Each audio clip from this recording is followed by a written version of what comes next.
n'a pas rien besoin. Ok, donc là on est dans la boîte. Donc il y a le merdier électrique quoi, hein, comme je l'appelle.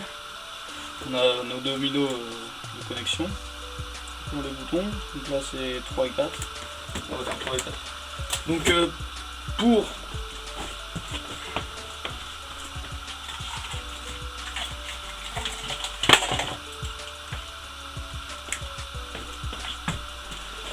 pour l'autre connecteur, parce que là on a le connecteur mâle, donc il nous faut le connecteur femelle pour pouvoir le brancher dedans quoi.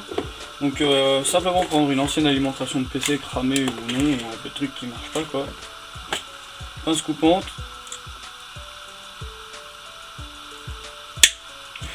Et voilà, on coupe. Et on a notre connecteur. Donc plus vous coupez court, plus ça sera propre quoi. Aussi simple que ça. Donc ensuite, moi, je vais prendre la perceuse, 1,5 m. Donc j'ai déjà tracé mes trous au préalable.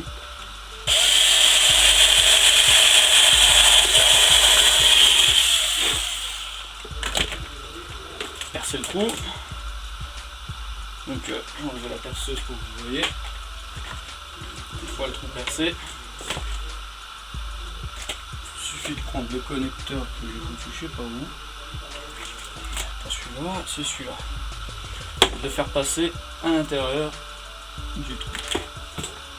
Okay. Donc 5 c'est quand même petit, hein, mais moi je voulais vraiment que ça soit serré pour éviter que ça se trimballe dans tous les sens et puis pour éviter l'arrachement des câbles. Donc une fois le câble passé, si j'arrive à le passer, ok, c'est bon, il est passé. Voilà, il est dedans. Donc on peut le voir, il est ressorti ici. Quoi. Donc voilà, donc ensuite il suffit de dénuder quoi, comme d'hab, dénuder. Donc ça c'est les communs, donc les communs moi je les relie ensemble. Sur l'alimentation moins de la table de tir.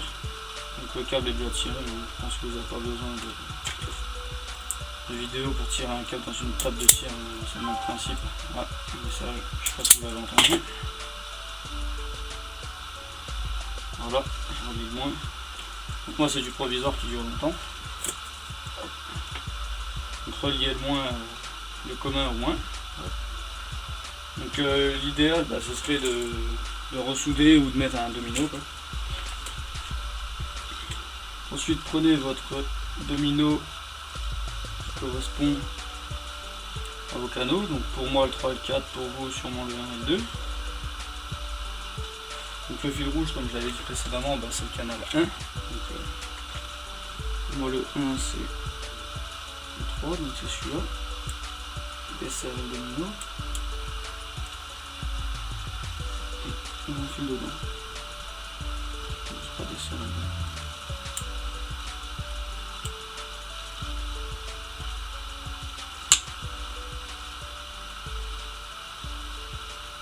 Ok, donc une fois qu'il est dedans, on resserre un jeu.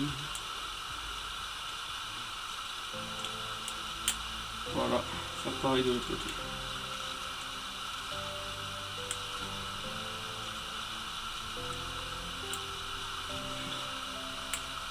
Donc si vous passez par la méthode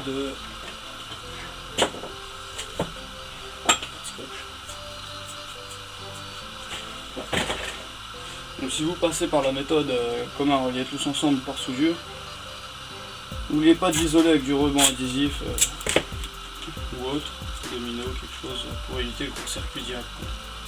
Une fois ça que c'est fait, l'opération est à répéter pour les 9 autres, enfin pour moi dans mon cas, ou si vous faites une table 10 tirs vos 5 boîtiers. Voilà. Ok, donc là on a nos sorties. Donc voilà, donc là maintenant on passe à la création du câble pour notre boîte à boutons, pour la boîte déportée. Donc moi j'ai pris du câble multibrin pour alarme, donc c'est la même chose que le câble téléphone. Donc dénuder un petit peu le câble pour obtenir. Voilà, donc là il y a le blindage, vous aurez dans le téléphone également. Donc attention à l'utilisation des clés. Dangereux. Donc bah moi j'ai pas de chance. Je suis tombé sur quelques là. Donc voilà, donc je vais prendre une photo, je vais mettre sur pause, je vais prendre une photo pour que vous puissiez voir. Ça risque d'être petit. Donc moi j'ai plusieurs brins de couleur, mais j'ai une majorité de couleurs bleu clair. Je prends une photo, vous verrez. Mieux.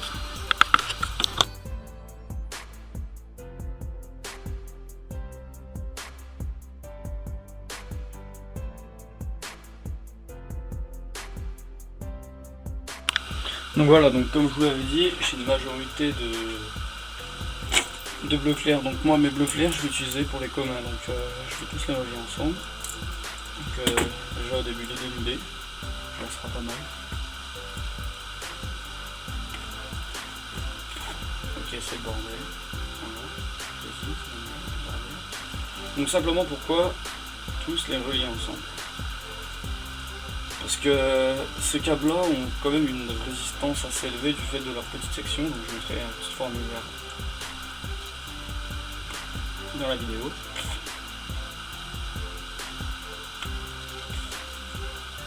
Le fait de les raccorder tous ensemble permet d'augmenter leur section et donc leur résistance. De diminuer leur résistance, pardon. Donc ok, une fois qu'ils sont tous dénudés, les bleus clairs, je torsade un peu pour qu'ils restent ensemble. Mettre un petit point de soudure.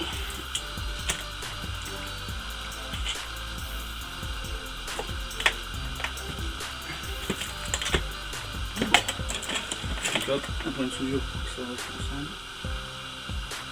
Parfait. Ok, donc quand on les relie tous ensemble, ça permet d'augmenter leur diamètre et donc de faire baisser la résistance interne. Donc là maintenant il me reste 3 connecteurs, dont un qui est pas, que j'aime pas parce qu'il est pas isolé, donc je vais pas l'utiliser.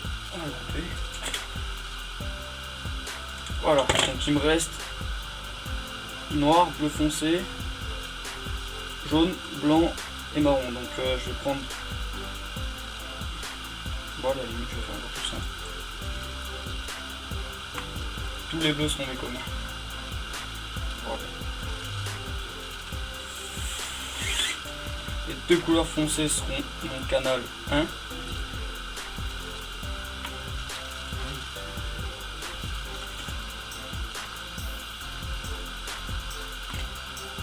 Et les deux couleurs claires, entre autres le jaune et le blanc, seront canal 2, ce qui correspondra à notre fiche canal 1, canal 2 et comme ça.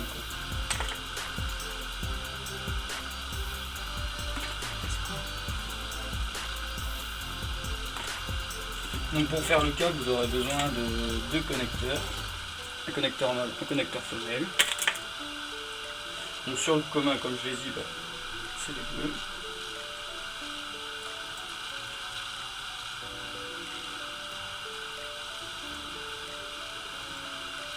Faut quand même le garder en fait. Faire des câbles comme ça, la troisième.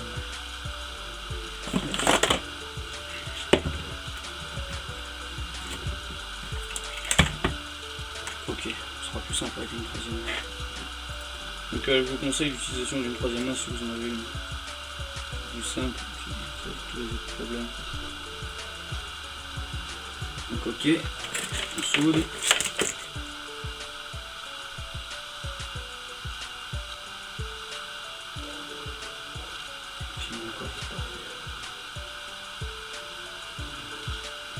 Donc je fais une belle boulette. Donc canal 2 c'est le jaune. Le jaune sur le jaune.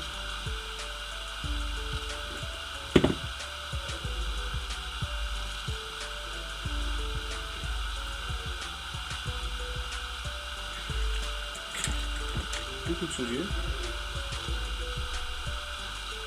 Voilà. Et les deux couleurs foncées sur le canal 1. Voilà, un peu de soudure pour faire le contact et éviter que ça tombe. Voilà. Donc là on a fait première partie, chose qui est assez longue. Donc, je ne vais pas vous montrer comment faire la deuxième, c'est exactement pareil, sauf de l'autre côté quoi. Donc une fois que vous avez ça, ruban isolant, et il faut isoler les parties. Donc la commune, le commun, canal 1, canal 2. Donc j'ai un ciseau bien enlevé. Tant pis, on va déchirer, faire ça propre.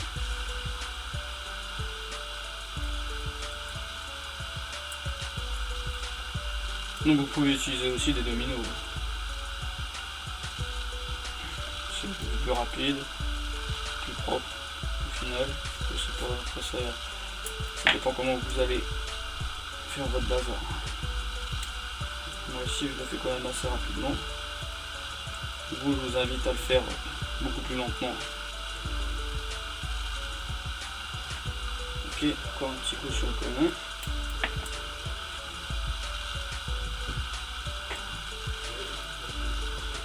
Donc aux personnes qui veulent le faire beaucoup plus propre, peuvent utiliser des lagaines thermo-rétractables, mais le tout c'est de le mettre avant de souder et de le passer dans ce câble. Voilà, on l'a pas mis, on change de ruban adhésif noir plus large, enfin du moins pour moi.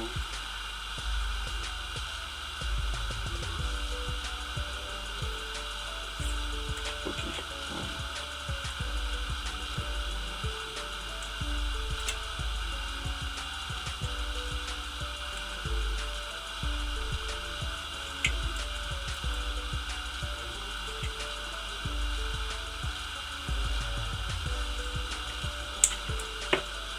Donc opération à répéter pour l'autre côté. Donc voilà, vous avez la première partie de votre câble.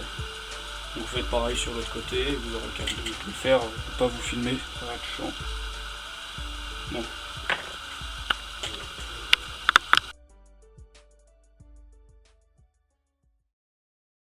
Donc la prochaine étape consiste à créer en fait notre boîte avec le bouton déporté. Donc je vais en chercher une.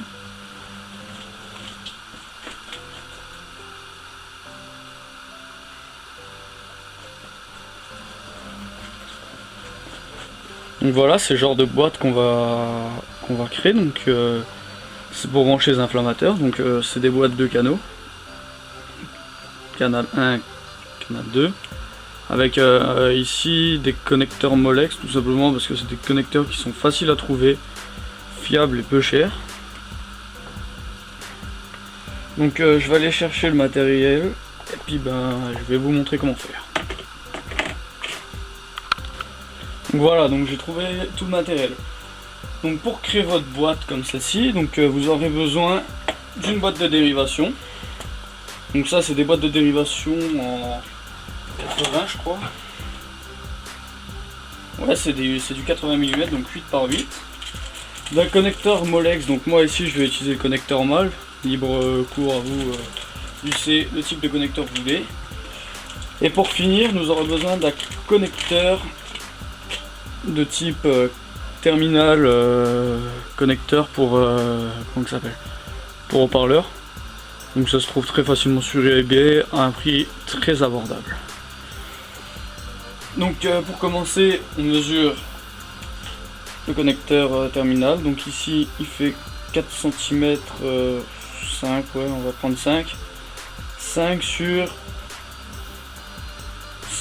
1,3. Ça fait 5 sur 1,3, donc il suffit simplement de mesurer. Je sais pas si on l'a vu. Au pire c'est pas grave, je coupe.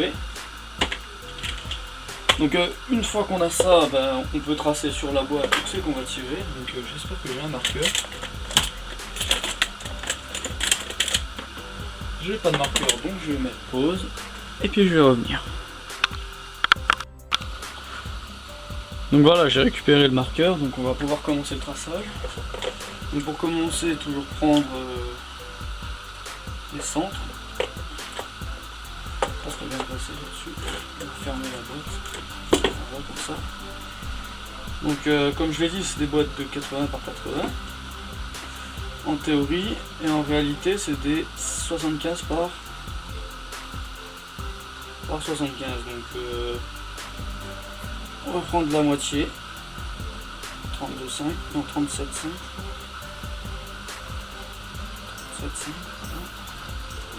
Là, c'est la même chose, donc c'est parfait, c'était bien la moitié. Donc ensuite j'avais dit que c'était des 5 cm, donc il nous suffit simplement de prendre 2,5 et de tirer du 0 jusqu'à 5. Voilà, comme ça. Ensuite c'était des 1,4 de hauteur, donc il suffit simplement de prendre 7. Voilà, 7. On va aller jusqu'à 1,4. Idem de l'autre côté. Ah, je sais pas si vous avez entendu la sonnette. Donc là c'est l'heure de l'apéro. Je reviendrai après manger pour faire la suite. Donc ok, donc voilà, on va reprendre c'est qu'on en est arrêté, donc au traçage du trou pour le bazar. Donc apparemment je suis parti en travers, je ne sais pas du tout pourquoi. On va regarder tout ça. Là, je suis pas parti de la moitié en fait. Bon au final bref, moi je m'en fous. C'est qu'une boîte pour la dérive, donc je rattraperai lors de la découpe. Donc pour la découpe je vais simplement utiliser, je sais même pas comment ça s'appelle.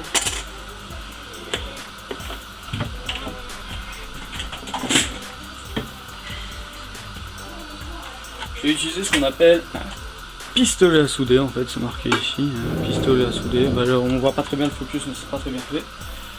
Donc brancher la prise de courant et découper dans le plastique, on appuiera, donc ça va chauffer. La résistance chauffe. Et il suffit de suivre les traits en fait. Donc moi je vais dépasser un peu de ce côté parce que j'étais parti un peu en travers lors du traçage. Ok, je vais faire pareil de l'autre côté. Donc évitez de respirer les fumées, c'est quand même des fumées toxiques, c'est du plastique qui brûle. Ce serait con de niquer ses poumons pour faire une boîte de dérivation. Donc respirez plutôt quand la fumée n'est pas là.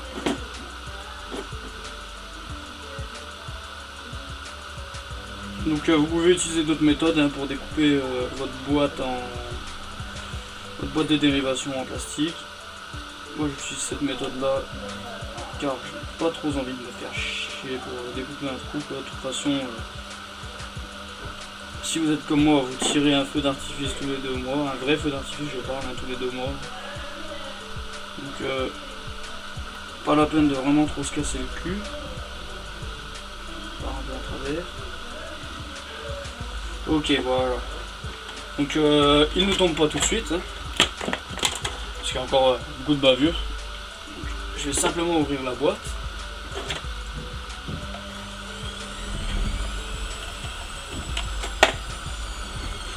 Ok, donc voilà, à l'intérieur on voit que je l'ai même pas ouvert, il y a une boîte d'emploi, bref on s'en fout.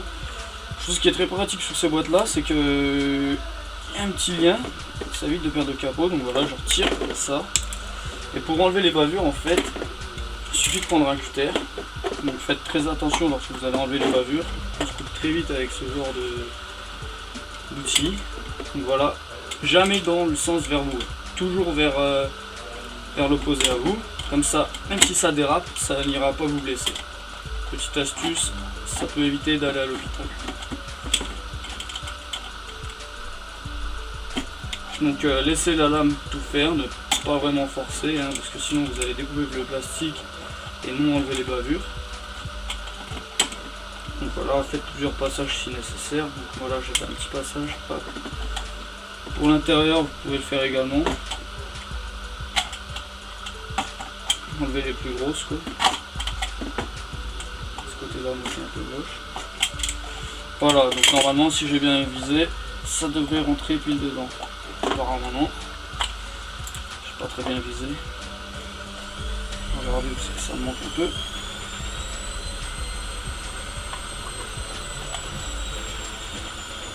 Donc, je vais remettre un petit coup de fer ici parce que je suis pas vraiment parti droit, je sais pas si vous voyez, mais je suis pas droit en fait. Donc, je vais remettre un petit coup de fer dedans là.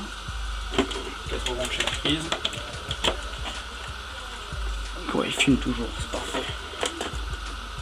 Je vais remettre un petit coup de fer dedans.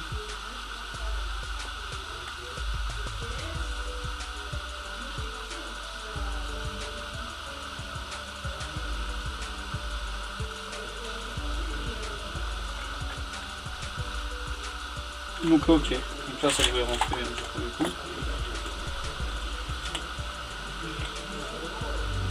Qu'est-ce que c'est que ça? Ça passe pas. Bon, de toute façon ça ne reste plus qu'à vous d'ajuster en fait. Donc si vous faites avoir comme moi, les boîtes vendues en 80-80 ne font pas 80, en fait font 75. Donc ce qui fait qu'on perd nos 5 mm. Et du coup ici on va être obligé de découper un peu les ergots pour pouvoir rentrer notre plaque en entier. Donc en fait c'est à cause de ça que ça rentre pas, parce qu'il y a des ergots et ça tape dedans. Donc je vais mettre pause parce que couper les ergots, je pense que ce sera pas votre cas si vous trouvez vraiment des boîtes en 80-80. Donc je mets pause. Ok, voilà, c'est comme ça. Donc la prochaine chose à faire, c'est tout simple. Enfin ça aurait pu l'être. Il me faut juste de la colle forte en fait. Donc moi ça fait quand même un bout de temps qu'elle est ouverte, donc je vais prendre ça. On a boutilé les trucs, donc c'est pour moi, c'est uniquement pour moi. Et déposer de la colle en fait sur toutes les extrémités qui restent, qui ne sont pas découpées. Hop.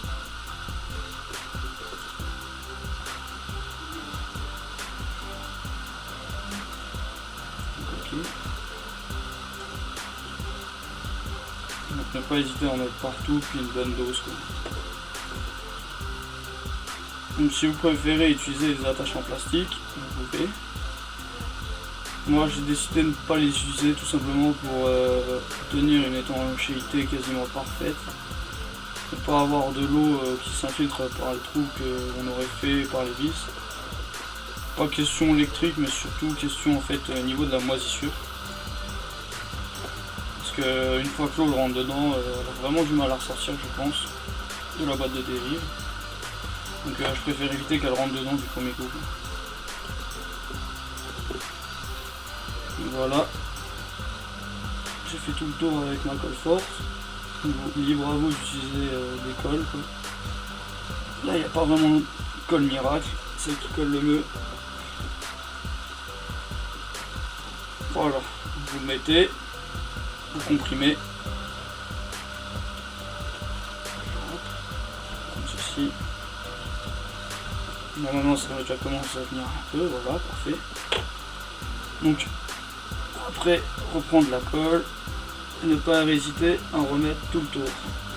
Comme ça on aura une plus grande résistance au choc mécanique et une étanchéité quasiment parfaite.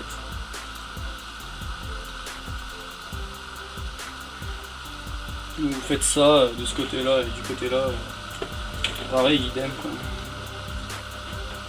Prendre de la colle, la mettre dans les trous. Là je suis un peu en galère avec mon bout de fil, en train de se faire manger par la colle isolante, donc bien vu. Voilà, bien infiltré dedans, puis ça va durcir et ça sera bien isolé. Donc on va laisser sécher 1 ou 2 heures histoire que ça soit bien dur. Donc le meuble serait 24 heures, donc vous faites toutes les boîtes de votre type. Donc pour moi il y en aura 9 à faire, 8, 7 parce que mon une qui est faite. Faites toutes vos boîtes et puis on se retrouve tout à l'heure pour la prochaine étape.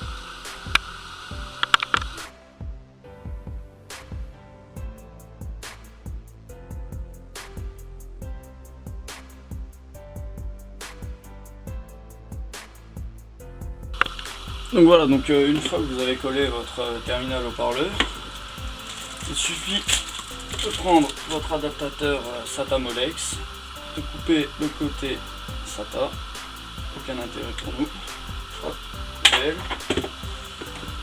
de prendre votre boîte de dérivation, donc les connecteurs moi je se mettre comme ça, percer un trou, voilà. Côté où c'est que vous allez passer le câble, donc vous les passez et ensuite vous les dénudez, c'est beaucoup plus simple. Donc dénudez les câbles.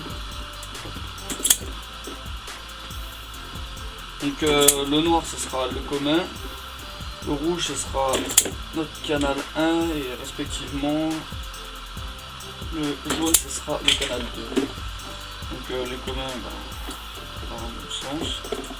Canal 1, c'est sur le rouge. Hop. On passe. Je replie. Un point de soudure.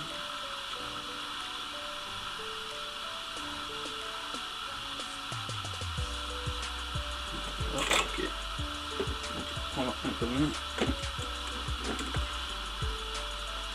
Ça vient de déchirer les yeux, là, ça pique. Le deuxième commun, on va brancher aussi.